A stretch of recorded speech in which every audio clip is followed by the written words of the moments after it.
It started with a shadow, a dark shape gliding just beneath the surface, matching their boat mile after mile.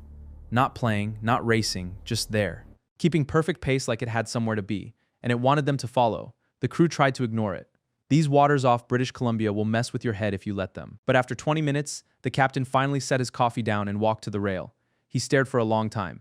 Then he said something they still talk about today. That's not just any orca, I think it's trying to tell us something. If you've never heard this story, stay with me. Because what this wild orca did next is one of the most moving encounters ever recorded between humans and a killer whale. And the ending still gives me chills. If you love stories that remind you how connected life on this planet really is, hit that subscribe button. New videos drop every week. The waters off northern Vancouver Island are cold, dark, and unforgiving. This is the traditional territory of the Kwakwaka'wakw people, who have lived alongside orcas for thousands of years. They call them Maxinex, the ones who move the ocean. On this particular afternoon in the summer of 2018, a small commercial fishing crew was heading back toward Port Hardy when the orca appeared. The dorsal fin that broke the surface was tall, straight, and scarred, clearly a mature male. In these waters, orcas aren't strangers. Scientists have been studying them for over 50 years. Many have names, many have families. But this one was alone. That was the first thing that felt wrong. Orcas are some of the most socially complex animals on Earth. They live in tight matrilineal families their entire lives. An adult male this size is almost never seen alone.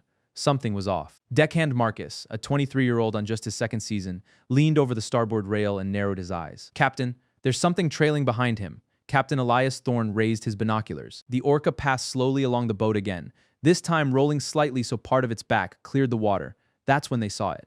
A dark, tangled mass was dragging behind the orca, snagged near its dorsal fin. At first they thought it was kelp, then the mass moved. Captain Thorne lowered the binoculars. His face had gone pale. "It's not on him," he said quietly. "He's pushing something, and it's alive." The entire crew crowded the railing. The orca made another slow, deliberate pass. This time it came closer within 15 feet of the hull, and they finally understood what they were looking at. A tiny harbor seal pup, no more than 3 or 4 months old, was horribly tangled in abandoned fishing net. Ghost gear, the kind that drifts for years, silently killing. The pup's breathing was shallow, its eyes were half closed, the netting had cut deep into its flipper and chest. It was exhausted, drowning in slow motion. What happened next is what separates this story from every other marine rescue you've heard. The orca didn't just swim away. It stayed. It circled the boat slowly, then positioned itself so the entangled pup floated right beside the hull, almost like it was presenting the pup to them. Sarah, the only woman on the crew, whispered what everyone was thinking. "He's asking us for help." Captain Thorne later told his wife he felt the weight of the moment in his chest. This wasn't an animal acting on instinct. This was a highly intelligent being that had weighed its options and decided that humans with hands were its best chance. Orcas have spindle neurons, the same brain cells linked to empathy and emotional intelligence in humans. They have culture, they teach their young, they remember. And this one appeared to remember that humans sometimes help. Nobody gave an order. They didn't need to. Captain Thorne cut the engine to a whisper. 2 crew members grabbed long gaff hooks. Sarah pulled on thick gloves. Marcus, heart pounding so hard he could hear it in his ears, leaned over the side with a knife. The orca stayed right there. It didn't thrash. It didn't bolt. It held its position at the surface, breathing steadily, watching every move they made. Its eye broke the waterline more than once. Several of the crew said the same thing later. It felt like the orca was supervising them. They worked as gently as possible. The netting was thick, waterlogged, and cruelly tight. Every time they cut a strand, the little seal would let out a weak, pitiful cry that broke their hearts. Sarah kept talking to it softly. "You're okay, baby. We've got you." Just a little longer. When the final piece of netting came free, the pup took the deepest breath it had probably taken in hours. Its whole body shuddered with relief. They lifted the tiny harbor seal aboard, wrapped it in wet towels, and gave it fluids. The marine mammal rescue team was radioed immediately. The pup would spend the next 4 months in rehabilitation before being successfully released back into the same waters.